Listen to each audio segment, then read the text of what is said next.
இப்பொழுது சக்தி இந்திரா காந்தி அவர்களின் உரையாடலை கேட்போம். ஓம் சக்தி. குருவடி சரணம், திருவடி சரணம். அனைத்து சக்திகளுக்கும் என் பணிவான வணக்கங்கள். இன்று நாம் அம்மாவிற்கு செய்யப்படும் பாத பூஜையை பற்றி பேசவிருக்கிறோம். பாத பூஜையை பற்றி பேசுவதற்கு முன் பாத பூஜைனா நம்ம என்ன அப்படிங்கிறத தெரிஞ்சுக்கலாம். இப்ப நம்ம பொதுவா பாத பூஜைன்னு சொன்னா, இப்ப திருமண வீடுகள்ல மணமகன் அவங்களுடைய பெற்றோருக்கு பாத பூஜை பண்ணுவாரு. அதே மாதிரி மணமகள் அவங்க பெற்றோருக்கு பாத பூஜை பண்ணுவாங்க. அதாவது அவங்க தாய் தந்தையரை ஒரு இருக்கையில் அமர வைத்து அவங்க பாதங்களை ஒரு தாம்பலத்துல வச்சு புனித நீரால அவங்க பாதங்களை சுத்தப்படுத்தி மஞ்சள் குங்குமம் சந்தனம் வைத்து பூ மலர் தூவி அவங்க அந்த பாதத்தை தொட்டு கும்பிடுவாங்க. தங்களுடைய புது வாழ்க்கையை ஆரம்பிப்பதற்கு முன்னாடி நம்ம அப்பா அம்மாவை வணங்கணும் அப்படின்னு சொல்லிட்டு அது ஒரு பாரம்பரியமாக நடத்தப்பட்டு வருகிறது. இது எதை காட்டுகிறது என்றால், உலகத்தின் முதல் தெய்வம் நமக்கு தாய் தந்தையர் அப்படிங்கிறத காட்டுது. இப்ப அந்த பாத பூஜையை நாம் பார்த்திருக்கிறோம், கேள்விப்பட்டிருக்கிறோம். இப்ப மேல்மருவத்தூர்ல எப்படி பாத பூஜை செய்யப்பட்டது அப்படிங்கிறத பத்தி தான் இப்ப நம்ம பார்க்க போறோம். அதாவது மேல்மருவத்தூரில் நம்ம எல்லாருக்கும் தெரியும், மேல்மருவத்தூரில் ஆதிபராசக்தி கோயில் இருக்கிறது. அது சித்தர் பீடம் என்று அழைக்கப்படுகிறது. அங்கு வாழும் தெய்வம், அவதார தெய்வமாக ஆன்மீக குரு அருள் திரு பங்காரு அடிகளார் அவர்கள் வாழ்ந்து கொண்டிருந்தார்கள். அப்ப நம்ம அவங்களுக்கு பாத பூஜை பண்ணணும். அப்ப அந்த பாத பூஜை எப்ப தொடங்கப்பட்டது, எப்ப ஏற்படுத்தப்பட்டது அப்படிங்கிறத ஒரு சிறு விளக்கம் தான். 1979 ஏப்ரல் மாதம் 14ஆம் தேதி, அதாவது நம்ம சித்திரை வருஷ பிறப்பு அன்னைக்கு. அப்ப அன்னைக்கு என்ன பண்ணாங்கன்னா, ஆதிபராசக்தி அருள்வாக்குல அடிகளாராக இருந்த பங்காருவை நாம் குருவாக ஏற்றுக்கொள்ள வேண்டும், அதற்கு ஒரு ஆச்சாரிய அபிஷேகம் பண்ண வேண்டும் என்று அருள்வாக்கு சொல்லியிருக்கிறாங்க. மேலும் என்ன சொல்லியிருக்கிறாங்கன்னா, ஒரு தமிழ் தெரிந்த புலவர், தமிழறிந்த புலவர், ஆன்மீக பக்குவம் உள்ளவர் ஒருவரை வைத்து அந்த ஆச்சாரிய அபிஷேகம் நம்முடைய அம்மாவுக்கு, ஆன்மீக குருவுக்கு பண்ண வேண்டும் என்று ஆதிபராசக்தி அருள்வாக்குல சொல்லியிருக்கிறாங்க. அதன்படி ஒருவரை தேர்ந்தெடுத்திருக்கிறார்கள். அவர் யாருன்னா, தேப்போ மீனாட்சி சுந்தரனார் என்பவர். அவர் மதுரை காமராஜர் பல்கலைக்கழகத்துல பேராசிரியரா இருந்திருக்கிறாரு. தமிழ் நல்ல கற்று தேர்ந்தவர். அவர் அம்மாவுக்கு ஆச்சாரிய அபிஷேகம் பண்ணியிருக்கிறாரு 1979 ஏப்ரல் 14ஆம் நாள். அது எப்படி பண்ணப்பட்டதுன்னா, 17 பெண்களை வைத்து, சுமங்கலி பெண்களை வைத்து 17 ஆற்றிலிருந்து நீரை எடுத்து கலசத்தில் ஊற்றி அந்த கலச விளக்கு பூஜை 13ஆம் தேதி, ஏப்ரல் 13ஆம் தேதி அந்த கலச விளக்கு பூஜை பண்ணப்பட்டு அந்த கலச தீர்த்தத்தை நம்முடைய ஆன்மீக குரு அருள் திரு அம்மா அவர்களுக்கு அபிஷேகம் செய்தார்கள். அது எப்படின்னா, ஒரு நாற்காலியில் அமர வைத்து ஆதிபராசக்தி எப்படி கருவறையில் இருப்பாங்களோ அதே மாதிரி சின்முத்திரை, அந்த நிறைய அந்த படங்கள் கூட இப்ப நம்ம பார்க்கலாம். அப்ப அந்த மாதிரி ஒரு நிலையில் நம்முடைய ஆன்மீக குருவை அமர வைத்து அவருக்கு இந்த 17 கலசத்தை வச்சு அபிஷேகம் பண்ணியிருக்கிறாங்க. அதற்கு பேர் ஆச்சாரிய அபிஷேகம். அதாவது ஒருவரை நாம் குருவாக ஏற்றுக்கொள்ளும் பொழுது இந்த அபிஷேகம் நடத்தப்படும் என்பது ஒரு மரபு. அப்ப அந்த ஆச்சாரிய அபிஷேகம் முடிந்த பிறகு அந்த தேப்போ மீனாட்சி சுந்தரனார் என்ன பண்ணியிருக்கிறாரு, நம்முடைய ஆன்மீக குரு அருள் திரு அம்மா அவர்களுக்கு பாத பூஜை செய்திருக்கிறார். எப்படி பாத பூஜை செய்தார் அப்படின்னா, ஒரு சாதாரண நாற்காலி, அதுல நம்ம ஆன்மீக குருவை அமர வைத்து அவருடைய திருவடிகளை ஒரு தாம்பாளத்தில் வைக்க சொல்லி அதுல புனித நீர், சுத்தமான நீரை வைத்து அந்த பாதங்களை சுத்தப்படுத்தி அந்த பாதங்கள் இரண்டுக்கும் மஞ்சள் குங்குமம் சந்தனம் இவற்றை வைத்து மலர் தூவி அவர் பாத பூஜை பண்ணியிருக்கிறார். இந்த பாத பூஜை பண்ணி முடித்தவுடன் நம் ஆன்மீக குரு அருள் திரு அம்மா அவர்கள் என்ன செய்தார்கள் தெரியுமா சக்திகளே? அந்த இடது கால் பெருவிரலை வலது கால் மேல உள்ள சந்தனத்தை எடுத்து, அதாவது இடது கால் பெருவிரலை வைத்து வலது காலில் உள்ள சந்தனத்தை, அந்த பாதத்துல மேல் பகுதியில சந்தனம் அவர் வச்சார் இல்லையா, மஞ்சள் குங்குமம் சந்தனம் பொட்டெல்லாம் வச்சாங்க இல்லையா, அந்த சந்தனத்தை எடுத்து அந்த தேப்போ மீனாட்சி சுந்தரனார் என்பவருடைய நெற்றியில் வைத்திருக்கிறாங்க நம்ம அம்மா. அப்ப அங்க இருக்கிறவங்களுக்கு ஒண்ணுமே புரியல. அப்புறம் பாத பூஜை முடிஞ்சிருச்சு. அப்ப அம்மாட்ட அவர் கேட்கிறாரு, எனக்கு ஏம்மா இப்படி சந்தனம் போட்டு வச்சீங்கன்னு சொல்லும் பொழுது, அம்மா சொன்ன செய்தி தான் பெரிய வியப்பிற்கு உரியது.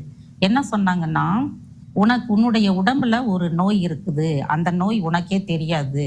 அதாவது புற்றுநோய், கேன்சர். அந்த புற்றுநோய் இருப்பது உனக்கே தெரியல. ஆனா அந்த நோயால நீ உனக்கு இன்னும் 1 வருஷம்தான் ஆயுட்காலம். நீ உனக்கு ஆயுள் முடிஞ்சிரும். அதை நீட்டிப்பதற்காகத்தான் நான் இந்த சந்தனத்தை எடுத்து உன் நெற்றியில் வைத்தேன் என்று சொல்லியிருக்கிறார்கள். அப்ப இந்த பாத பூஜையினுடைய சிறப்பு பார்த்தீங்களா? பாத பூஜையின் மூலம் ஒருவருடைய நோயை குணமாக்கி அவருக்கு ஆயுளை நீட்டித்து கொடுத்திருக்கிறார்கள் அம்மா. அதனை தொடர்ந்து நிறைய நம்ம பாத பூஜை பண்ணோம். நம்ம எல்லாருக்குமே தெரியும். இந்த சேனல் மூலம் பார்த்து கொண்டிருக்கும் சக்திகள் அனைவரும் ஒரு முறையாவது அம்மாவுக்கு நிச்சயம் பாத பூஜை பண்ணியிருப்போம். அப்ப இந்த பாத பூஜை பண்ணும்போது நமக்கு ஒரு மகிழ்ச்சி இருக்கும். நம்ம அம்மாவுக்கு பாத பூஜை பண்றோம். அப்ப அந்த பாத பூஜையின் சிறப்பு என்ன அப்படிங்கிறத நம்ம கண்டிப்பா தெரிஞ்சுக்கிடணும். ஏன்னு கேட்டீங்கன்னா, இந்த பாத பூஜை நிறைய பேருக்கு இப்ப நான் கொஞ்ச நேரத்துக்கு முன்னாடி சொன்னேன் இல்லையா, தாய் தகப்பனுக்கு பண்ணதான் நம்ம பார்த்திருக்கிறோம். சில குருமார்கள் பண்ணுவாங்க. ஆனா நம்ம மேல்மருவத்தூரை பற்றி இப்ப பார்த்து கொண்டிருக்கிறோம். அப்ப இந்த பாத பூஜை என்ன அப்படின்னு கேட்டீங்கன்னா, மரியாதைக்குரிய வழிபாடு என்று கருதப்படுகிறது. அதாவது மரியாதையுடன் பணிவான வணக்கத்தை, வழிபாட்டை நாம் ஏற்றுக்கொண்ட தெய்வத்திற்கு நாம் செய்வது. நம்ம அம்மாவை ஆதிபராசக்தியின் அவதாரமாக தான் நினைக்கிறோம். அப்ப நம்ம பங்காரு அம்மாவை ஆதிபராசக்தியின் மறு உருவமாக நினைத்து அவருக்கு பாத பூஜை பண்ணும் பொழுது அந்த பணிவான வழிபாடை அம்மா ஏத்துக்கிறாங்க.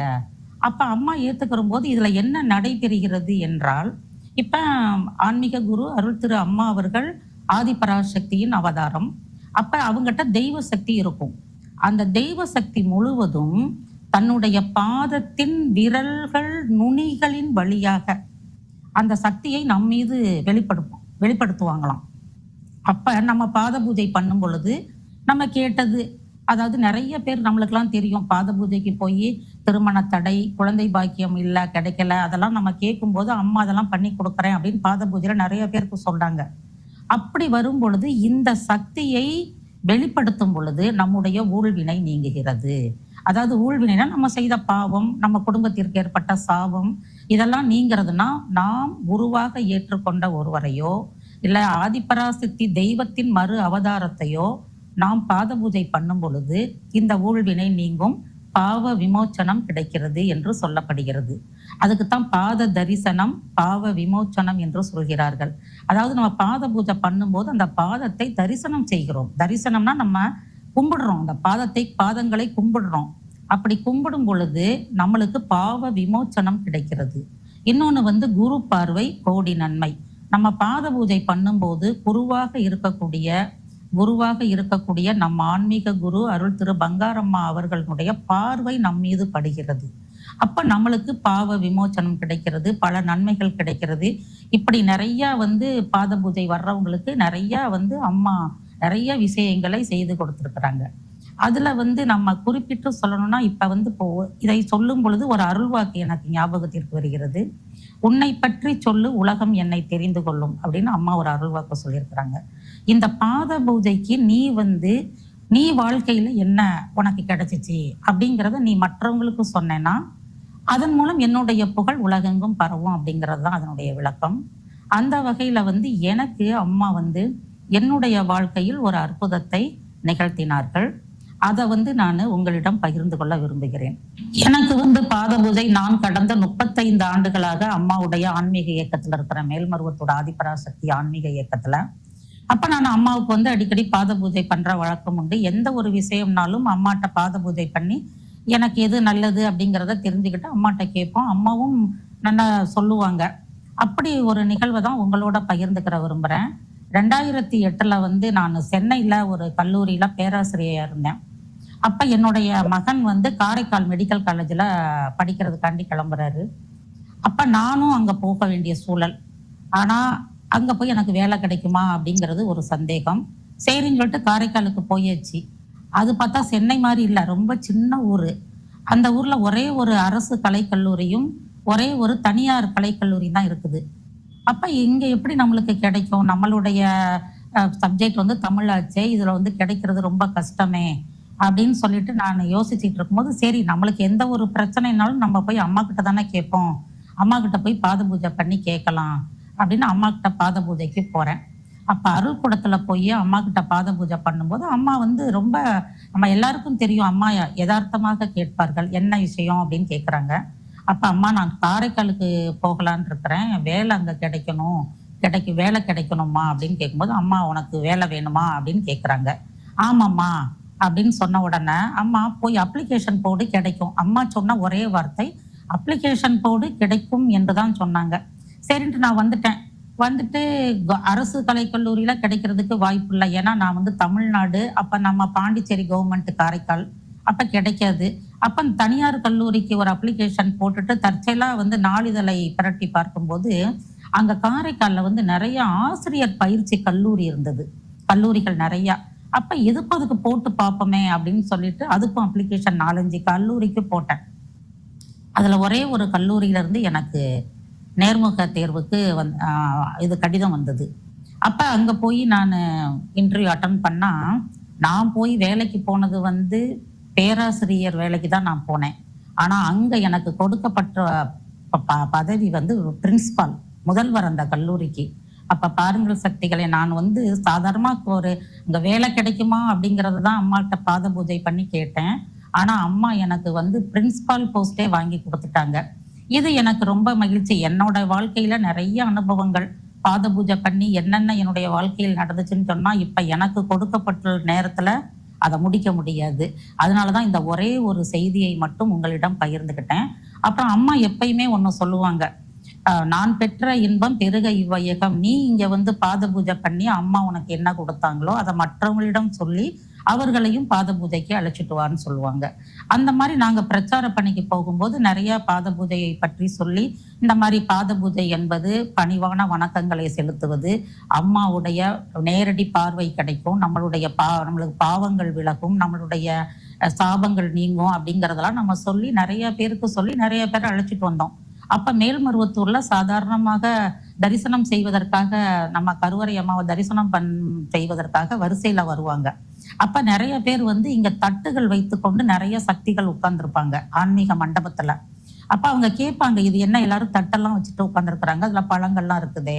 அப்ப நம்ம சொல்லுவோம், அந்த மாதிரி பாத பூஜைன்னு ஒண்ணு இருக்குது, நம்ம ஆன்மீக குரு அருள் திரு அம்மா அவர்களுக்கு பாத பூஜை செய்தால் நமக்கு வந்து அம்மா வேண்டியதை கொடுப்பார்கள், நியாயமான கோரிக்கைகளை அம்மா நிறைவேற்றி கொடுப்பார்கள் என்று சொல்லி அவர்களையும் உடனடியாக பங்கு பெற வைப்போம்.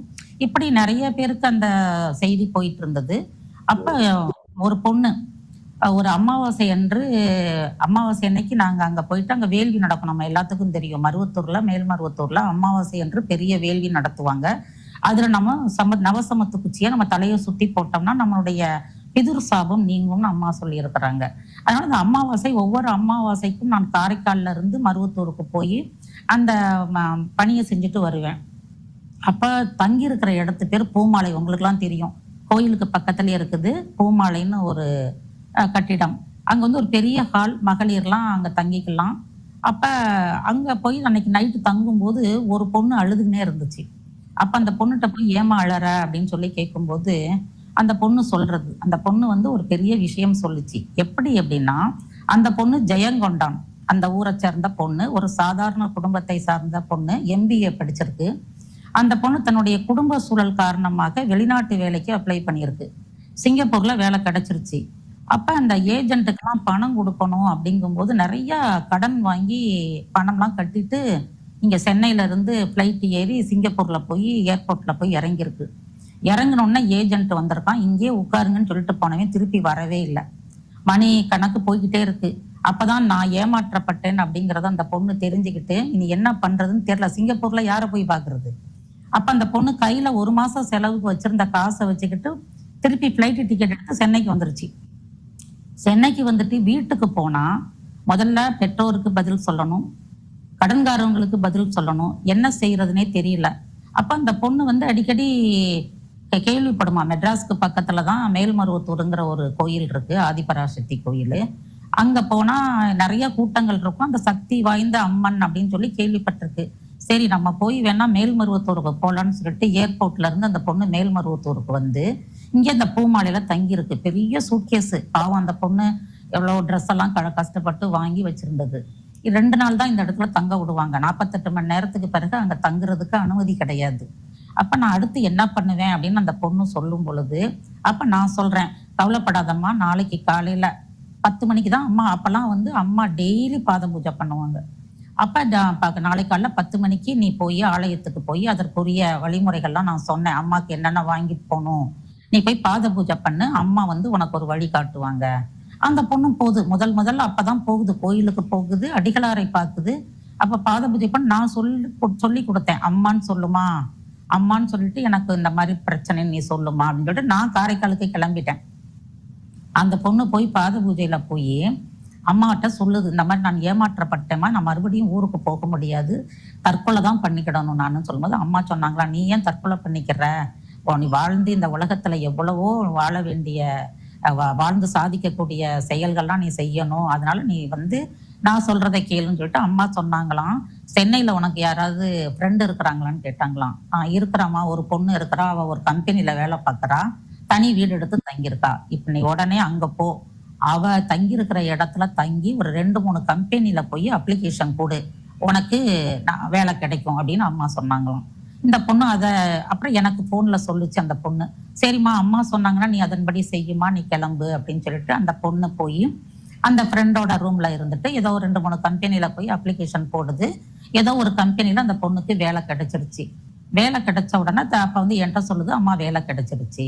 அப்ப நான் சொல்றேன், அம்மா அம்மாவை மறந்துடாதம்மா, நீ வாரம் வாரம் ஞாயிற்றுக்கிழமை லீவுன்னு சொல்றேல, நீ வாரம் வாரம் மருவத்தூருக்கு போ, உனக்கு முடிஞ்ச போதெல்லாம் பாத பூஜை பண்ணு அப்படின்னு நான் சொன்னேன். அப்ப அதே மாதிரி அந்த பொண்ணு ஞாயிற்றுக்கிழமை அம்மா கிட்ட போய் பாத பூஜை பண்ணி கேட்கும்போது, அம்மா என்னுடைய கடன் பிரச்சனை தீரணும், இப்ப இந்த கம்பெனியில கொடுக்குற சம்பளம் வந்து என் குடும்பத்தை மட்டும்தான் காப்பாற்ற முடியும் அப்படின்னு அந்த பொண்ணு சொல்லுது. நான் பாத்துக்கிறேன் போ அப்படின்னு சொல்லும்போது, ஒரு 3 மாதங்கள் கழித்து அந்த கம்பெனியில இருந்தே இந்த பொண்ணை சிங்கப்பூருக்கு அனுப்புறாங்க. சிங்கப்பூர் கம்பெனிக்கு, அவங்க டைப் கம்பெனிக்கு அனுப்புறாங்க. இந்த பொண்ணுக்கு ஆச்சரியம், எந்த நாட்டுல போய் நம்ம திருப்பி அனுப்பப்பட்டோமோ அந்த நாட்டுக்கே நம்ம மறுபடியும் கம்பெனி மூலம் போறோமான்னு சொல்லிட்டு இந்த பொண்ணு சிங்கப்பூர்ல போய் வேலை பார்த்து ஒரு 2 வருஷம் வேலை பார்த்து முடிச்சுட்டு தன்னுடைய கடன் எல்லாம் வந்து கட்டி சரி பண்ணி இப்ப திருமணமாக்கி குழந்தைகளோடு நல்லா வாழ்ந்துட்டு இருக்கிறாங்க. அப்ப இதை ஏன் சொல்றேன்னா, இந்த பாத பூஜைக்கு அவ்வளவு சிறப்புகள் இருக்குது. இந்த பாத பூஜை நம்ம எல்லாரும் பண்ணியிருக்கிறோம். இப்ப நம்மளுக்குள்ள நம்மலாம் வந்து இந்த பாத பூஜை செய்வதற்கு நம்மளுக்கெல்லாம் ஒரு வாய்ப்பு கிடைச்சதை நினைச்சு நம்ம அம்மா கிட்ட நன்றி சொல்லிக்கிட்டு இருக்கிறோம். ஆனா இப்ப உள்ள காலகட்டம் நம்ம எல்லாருக்கும் தெரியும், துரதிருஷ்டவசமாக அம்மா ஒளி வடிவம் ஆயிட்டாங்க, நம்மோடு இல்லை. இப்ப எப்படி போய் பாத பூஜை பண்றது, நம்மளுக்கு ஒண்ணுமே புரியல. அப்ப இப்பையும் அம்மாவினுடைய திருவடியை வைத்து மேல்மருவத்தூரிலே பாத பூஜை அதே அருள் கூடத்தில் நடைபெற்று கொண்டிருக்கிறது. சக்திகளே, நாம் எல்லோரும் போய் நீங்க உங்களுக்கு ஒரு கேள்வி வரலாம், இப்பதான் அம்மா இல்லையே, எப்படி நம்ம போய் திருவடிகளுக்கு போய் பாத பூஜை பண்றதுன்னா, அம்மா உருவமாக இல்லை என்றாலும் அருவமாக நம்மோடு வாழ்ந்து கொண்டிருக்கிறார்கள், நம்மை பார்த்து கொண்டிருக்கிறார்கள், நம்மை வாழ வைப்பார்கள் என்ற நம்பிக்கையோடு நாம் சென்றோம் என்றால் அந்த அருள் கூடத்துல நம்ம பாத பூஜையில் கலந்துக்கலாம். அப்புறம் வந்து மார்ச் 1, 2, 3 எப்பயுமே அம்மாவினுடைய அவதார திருநாளை முன்னிட்டு சிறப்பு பாத பூஜை வருஷம் வருஷம் நடக்கும். அதே மாதிரி இந்த வருடமும் மார்ச் 2, 3ல சிறப்பு பாத பூஜைக்கு ஏற்பாடு பண்ணியிருக்கிறாங்க. அதுல போய் நம்ம கலந்துக்கிட்டோம்னா அம்மா நம்மை பார்ப்பார்கள், நாம் அம்மாவை பார்க்க முடியாது. ஆனா அம்மாவுடைய திருவடியை வைத்து நமக்கு அம்மா அருள் கொடுப்பாங்க. அதுல பாத பூஜை பண்ணும்போது நம்ம வந்து புராண கதை ஒண்ணு இருக்கு. ராமர் காட்டுக்கு போகும்போது பரதன் வந்து அரசாட்சி நீ பாத்துக்கப்பா, நாட்டை பாத்துக்கன்னு சொல்லும் போது பரதன் என்ன பண்ணாராம், ராமருடைய பாதுகை அந்த காலனியை எடுத்து அதை வச்சு சிம்மாசனத்துல வச்சு 14 வருஷம் அரசாண்டதாக நம்மளுக்கு புராண கதைகள் சொல்லுது. அதே மாதிரி நாம் திருவடிகளை வைத்து நாம் பாத பூஜை பண்ணும் பொழுது நமக்கு எல்லா நன்மையும் கிடைக்கும். இதனால்தான் என்னமோ அம்மா ஆரம்ப காலத்திலிருந்தே நம்மை திருவடிகளை வைத்து நம்மை வணங்க பழக்கி வச்சிருக்காங்க. ஆரம்ப காலத்தில் மன்றங்களை ஆரம்பித்த காலகட்டத்தில் நாம் மன்றங்களில் எல்லாம் அம்மாவின் திருவடி படத்தை வைத்து வழிபட்டோம். அப்புறம் சக்தி பீடங்களில் அம்மாவினுடைய திருவடிகள், அம்மாவிடம் ஆசீர்வாதம் வாங்கிக்கிட்டு அந்த திருவடிகள் பாதுகைகளை வைத்து வியாழக்கிழமை திருவடி பூஜை பண்ணி நம்ம மகிழ்ந்து கொண்டிருந்தோம். இப்ப அதெல்லாம் யாருமே கவலைப்படாம அம்மா நம்மோட இல்லை அப்படிங்கிறத நினைக்காம நம்முடன் தான் வாழ்ந்து கொண்டிருக்கிறார்கள். மேல்மருவத்தூர்ல குரு பீடத்தில் ஜீவ சமாதியாக இருக்கிறார்கள் என்பதை மனதில் வைத்து நம்பிக்கையுடன் நாம் அங்கு சென்று நாம் அம்மாவிற்கு பாத பூஜை செய்தால் நமக்கு வேண்டியதை நியாயமான கோரிக்கையாக இருந்தால் கண்டிப்பாக அம்மா நிறைவேற்றி கொடுப்பார்கள். எனக்கு இந்த வாய்ப்பை நல்கிய இந்த சேனலுக்கும் இதுவரை பொறுமையாக இந்த செய்தியை கேட்ட அத்துணை நல்வுள்ளங்களுக்கும் என் நன்றி கலந்த வணக்கத்தை தெரிவித்துக் கொள்கிறேன். ஓம் சக்தி. ஓம் சக்தி. நீங்கள் ஆச்சாரிய அபிஷேகம் பற்றியும் பாத பூஜையின் சிறப்பு பற்றியும் நல்லா தெளிவா பேசுனீங்க. ரொம்ப நன்றி சக்தி அவர்களே. ஓம் சக்தி. Please like, share, and subscribe to the Bangaru Amma Global YouTube channel for more inspiring and uplifting videos like this one.